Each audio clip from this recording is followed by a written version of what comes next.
Hello guys, in this video I'm going to be interviewing Jasper Cloete, a businessman here in Fourways, Johannesburg, and author of this awesome book, Legacy. If you are here for the first time, a very warm welcome to you.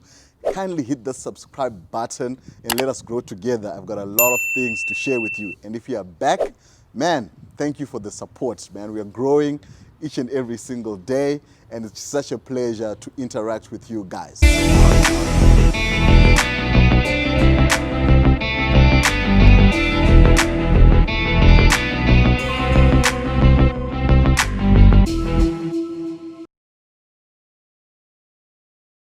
So, Mr. Jasper, we are back again. We had a previous interview with him.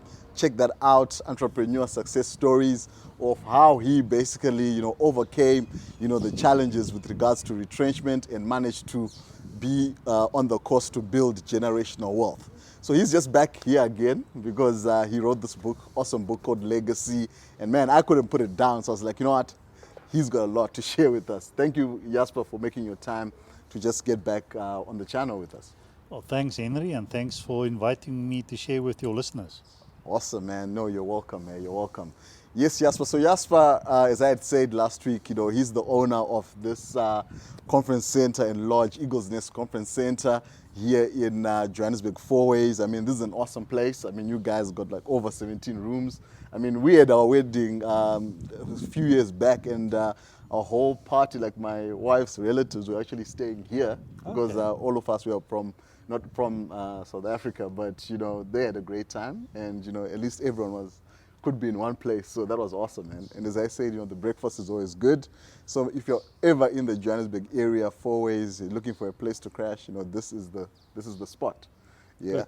So Jasper, I mean, in your book Legacy, I mean, you speak about something very profound, which I think a lot of people would be excited and interested, and it will add value to a lot of people, into a lot of people's lives. I mean, you speak about being a one-generational thinker, basically someone who's thinking about, myself and my family.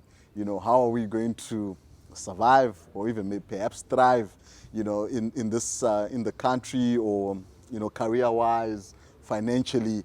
However, you also talk about another person who's a three-generational minded thinker who makes decisions for not only for his immediate family, but also for the generation of his grandchildren, which is, quite profound, these days, to have such sort of a mindset when most of us are just, trying to survive, today, trying to survive the month. What inspired you to think about that? In asking the question, while I was teaching one evening in Uganda, it dropped in my spirit the word mindset. And in understanding that the mindset was about short-term thinkers versus long-term thinkers, I then started to pursue things like, first of all, just goal setting, long-term versus short-term. But then I realized, hey, wait, there's a whole world out there of generational families versus the rest of us who don't know what their world is about.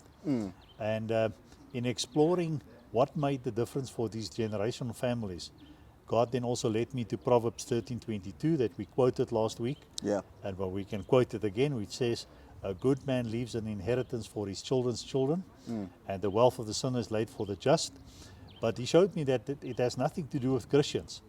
Generational wealth is for every person in any time period, under any political or religious situations, provided that founding parent commits himself to develop a legacy that must still be functional during the time of his children's children. And then for the families who do that, they will end up with the unused resources of the families who missed the mark, and it will come to the families who do the right thing. Wow. So I mean, you talk about the founding parent, in the sense of the transitional generation, maybe, and I think that's where most of us find ourselves. That at the end of the day, it's actually you are the one who has to fix things in your lineage. You are the one who actually has to start thinking generationally, because when you look back, there's nothing, there's no big inheritance coming your way, in terms of financially. there's nothing really coming out your way, but you are the one who actually needs to start thinking like that. And I think for most, for people like that, I mean, they're in different stages, but you talk about the 4 S's of actually transitioning from a one generational minded person to a 3 generational minded person. Can you be so kind as to take us through that? Yes. So it took me a long time to understand why is the world of the 3 generational family so far removed from the 1 generational families. And then one night I just woke up with this simple diagram of the 4 S's. And it was as if God said, unless people go onto this journey, they cannot make the switch from 1 generation to 3 generation. So the 4 S's simply stands for when you almost think of here's the 1 generation family and here's the 3 generational family. Yeah. And now you have to start making this journey. Then your starting point is economic lack and pain. And you don't know that there's a world waiting for you of abundance and prosperity, but you have to grow into that. Yeah. So what are these growth processes? So your starting position is the first S, struggle. You need to understand why you are in struggle. Now, we don't define struggle as very complicated. We say simply it's negative cash flow. Yeah. Or to make it easier, it's income minus expenses equals what. And if that what is a minus, and it has been a minus last month and the month before, what is happening to your inner world? It's one of hopelessness.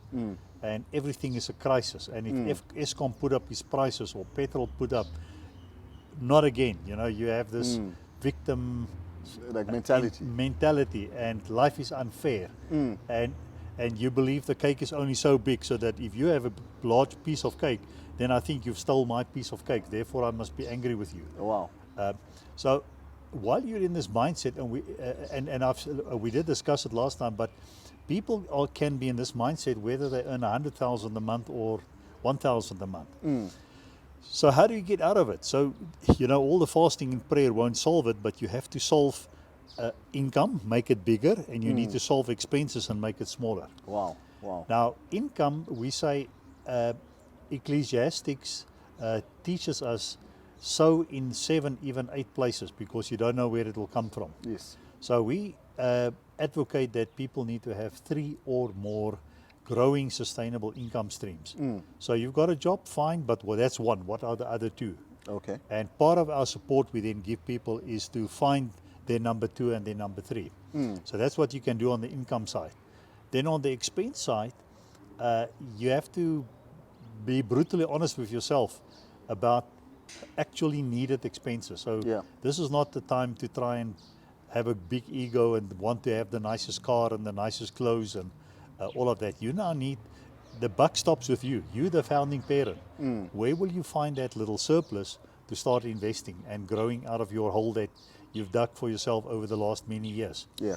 So it will only happen when you have the mindset switch to say, I want to become that founding parent. So that's struggle. Now, once you solve that by growing income and reducing expenses, the time will come that you have the first little surplus cash flow. Yeah. When you do that, switch over to a surplus cash flow. That's when you move from struggle to stability. Yeah. And then hopelessness changes into hope. Okay. But now there's another challenge, because you've been programmed for so long to think of your consumption, your wants, and you've been programmed by advertising and TV to want the thing that you don't really need, just so you can impress friends that you don't really like, and buy it with money that you don't really have. Wow. So when you have that first 100 Rand surplus, it doesn't have emotional value. You don't feel like you've achieved anything. Because what can I do with 100 Rand? Even if I save it for 12 months, it's 1,200. My wife and I can maybe have a good night out in town. And that's about it. Yeah. So you now need to be put in another support environment where you learn how to invest even small amounts. Now, to give you a practical example, if I've got 100 Rand and you and 8 other people have 100 Rand, and we are willing to now work together and we put our 100 Rand in the pot, that's 1,000 Rand. And now we come together and we say, all right, Henry, for the next 6 months, you're our leader. So guide us into what can we do with this 1,000 Rand and grow it so that it can become 2,000. Wow. And now that people have emotional value to that 100 rand, but if I make a mistake and I lose it, it's not that bad. But at least I'm now moving in the right thinking Direction. pattern. Yeah, I think just just to jump in there, I think what you said is very important. That sometimes people don't, they don't, have that. They don't see sort of the what's at the end of the tunnel. They don't see how they can actually make it, to grow something significant, out of just 100 rand, a mere saving. And I think that's where people, throw the baby with the dirty bathwater and just say, well, this doesn't make any sense to have Yeah. saving 300 rands every month. What is that going to help? Yeah, and then they say, you know what, let me go and buy that thing at Edgar's or whatever, and they incur more debt, and now they're back in struggle again. And most people oscillate between struggle and stability their whole life, and never escape it because they've never learned to adopt an investment mindset. Wow.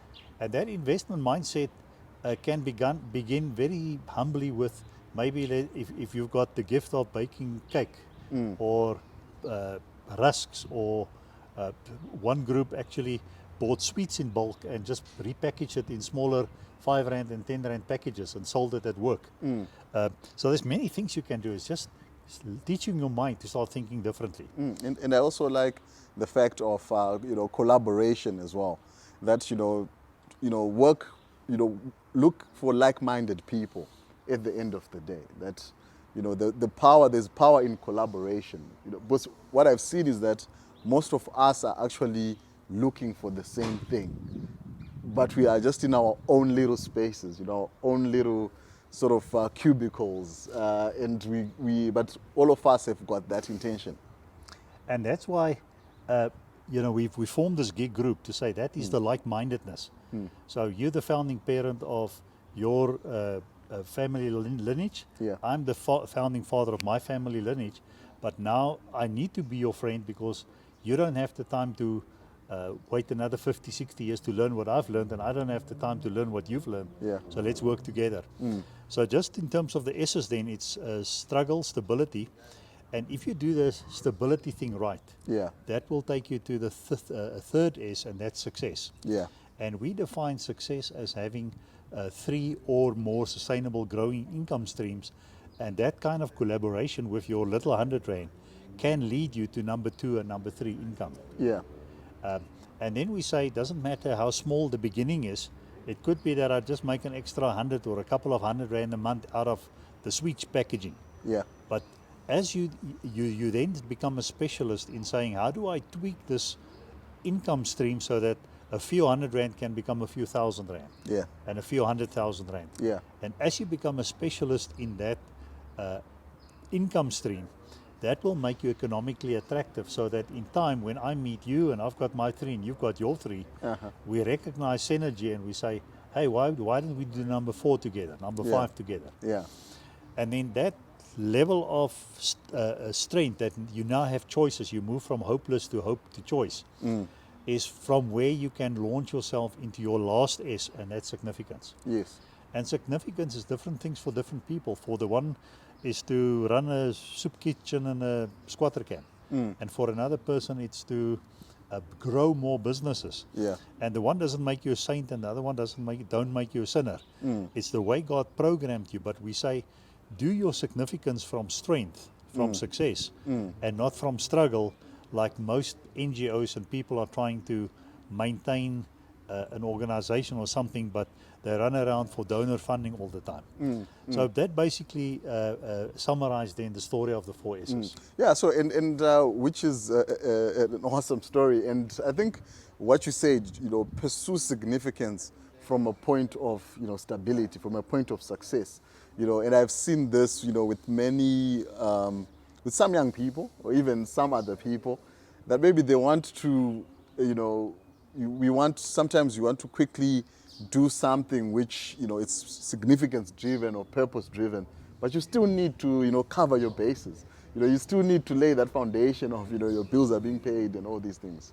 Yeah, I don't know if you've come across that. No, it's that, that's part of the one generation mindset, that people have good intentions. They want to give to charity. They want to support the projects in church and all of that. But, if you're over indebted and you're struggling to stay afloat with all the expenses, well, you're not a giver. So, and part of what we do in our teaching on budgeting is that's a story for another day, but it's Yeah. a story of the 4 envelopes. Uh, and just by becoming a steward, so the Bible are full of stories of stewardship. Yeah. And if you can't be trusted in the small of how you steward the little money that you have, then you won't be trusted with big money. Yeah. But it's a combination of stewardship, purpose. I want to be the founding father, and then knowledge. So people are destroyed for a lack of knowledge. So if you don't know what to do, then you do the wrong things that the media is programming you to do. Yeah. So I think what you're doing is great with this podcast to start helping educate people about there are alternatives, and they should maybe take the time and effort and learn the skills and go into the book and learn what is needed to do. So what is, what are some of the benefits of being a 3-generational thinker? I'm saying, let's say in terms of the way you conduct yourself, how to deal with temporary defeat and things like that. I found that very interesting in this book here, Legacy, guys. Well, that can be a long discussion or a short discussion. But what we basically say in the book about just general thinking is let me maybe rephrase your question. Is how do you become a generational thinker Yeah. versus a 1-generation thinker? So a 1-generation thinker is pretty much programmed around his need to survive. Yeah. And his whole thing is about the social environment teaches me that if I haven't made it by 50, I'm in trouble.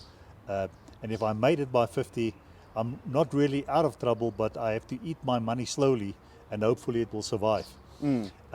So that's a 1-generation thinker, constantly about the me, mine, I for now. Yeah. So the simplest solution I found to start training your mind to think generationally is, in your case, I mean, you're newly married. Have you Yeah. got kids? Not yet. Not yet. But you're planning and imagining yourself in your old age with children, with grandchildren. Yeah. So that's more or less the family picture we all have in our minds. Now that's the time to start planning for your grandchildren before you even have them, and start to think on a daily basis, even sitting here today. Yeah. So a generational thinker asks himself, this next deal, business deal, this relationship, this business activity, how will it benefit my grandchildren when they will be old people one day? Wow. And Man. if you can pre-phrase everything you do with that question, how will this thing benefit my grandchildren when they're old people? Wow. You're going to think differently. Wow, man, that's interesting, and I think it actually, shook me up this past weekend, and I'm like, okay, so the business I'm doing, am I really thinking about, my grandkids, or am I just thinking about myself and my wife?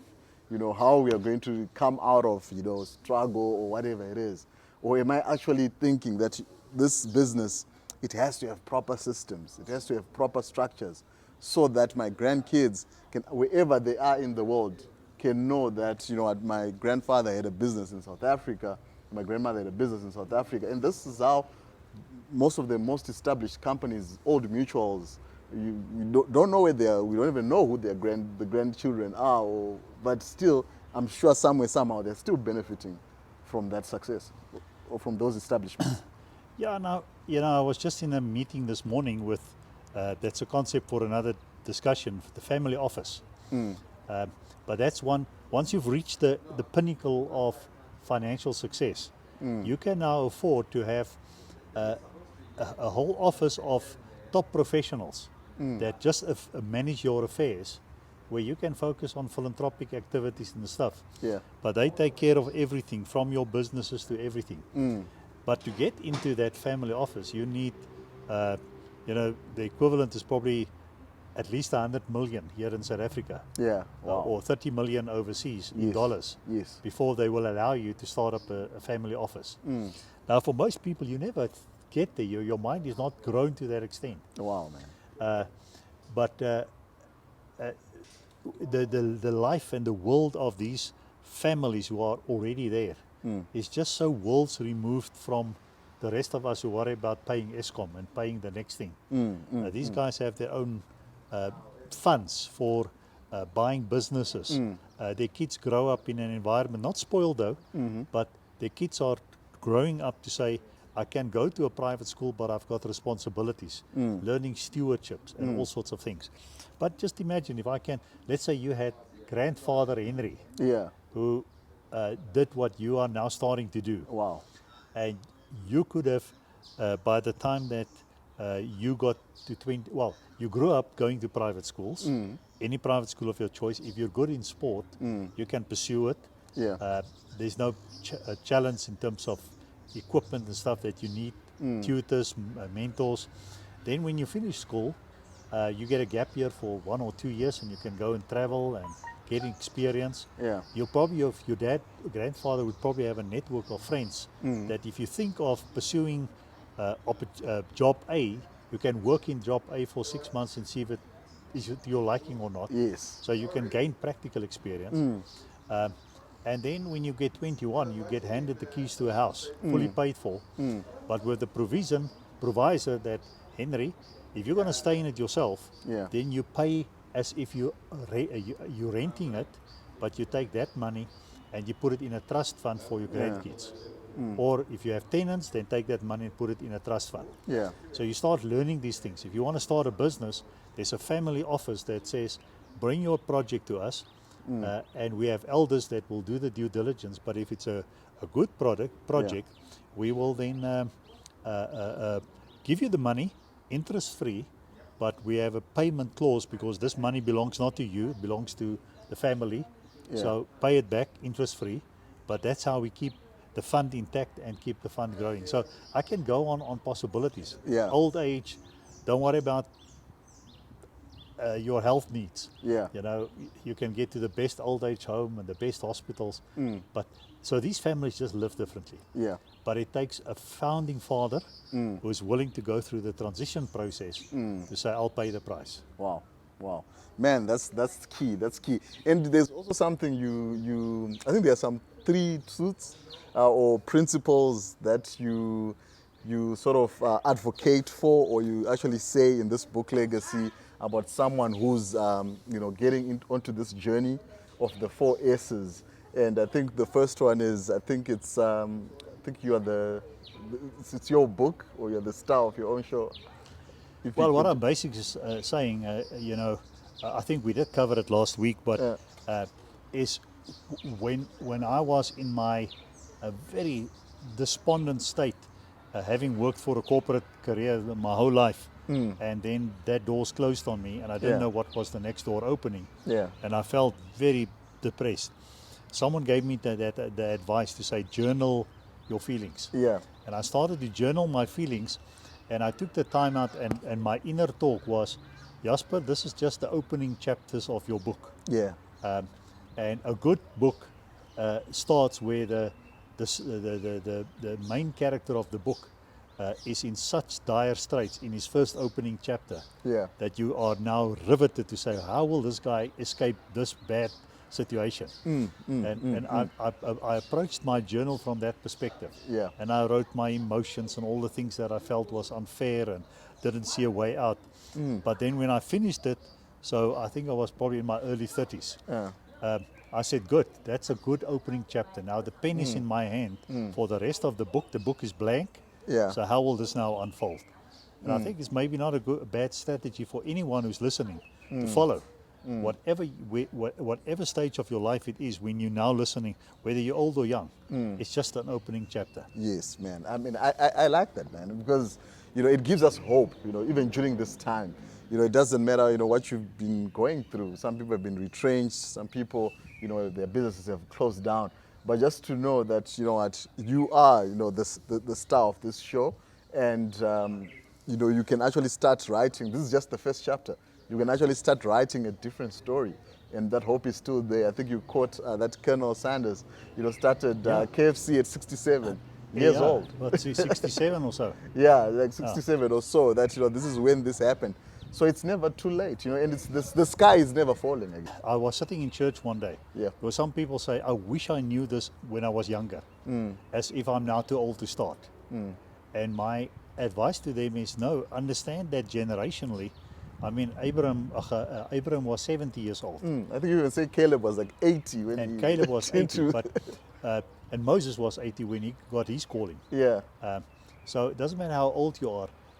If you understand generational journey, someone just need to start the process. yeah. So it's not about finishing it. And I was sitting in church one day when I just heard this thing in my spirit. How will it affect your perspective if you knew that God will judge you not on what you've achieved in your lifetime, but what your grandchildren achieve in theirs? Wow, wow, man. That's key, man. That's profound. So for me, that would put a whole new spin on things. So then my job is no longer to worry about what I achieve, but to start processes and systems so that my grandchildren will benefit from that and impact the world bigger than I could ever do. Wow, man, that's amazing. And I think it also helps us to sort of think, I think I was just thinking just now, what have my parents achieved? What have they done that I can also build up on? At the same time, also working on my own stuff, but also not being, put in the trap that you just say, okay, whatever my parents did, but didn't work out, so I'm not going to be even have any interest in that. I think that's a good sort of mindset to have. To also, I think, look forward and also look backwards to say what can you sort of leverage, and not only financial sort of or economic things, but also maybe lessons. Because I know in the success chapter you also talk about things like passing down systems, customs, way of doing things. So I think those are important things to learn that you can also learn from the people who have come before us as well. So yeah, so that was that, guys, with Jasper, just in terms of the 4 S's and just having, just going through that journey from being a 1 generational minded thinker to a 3 generational minded thinker. So thank you very much, Jasper, for taking your time once again, to sit down with me and just discuss, these issues. And I know you guys got some value. If you got some value out of that, hit that share button. Share this video with someone else. Let's grow together. Also subscribe. Let people know, what's out there. Let people know the information that can help us during this time. So guys, I love you guys. Thank you for joining us. Thank you for making time, and I will see you in the next video. Cheers.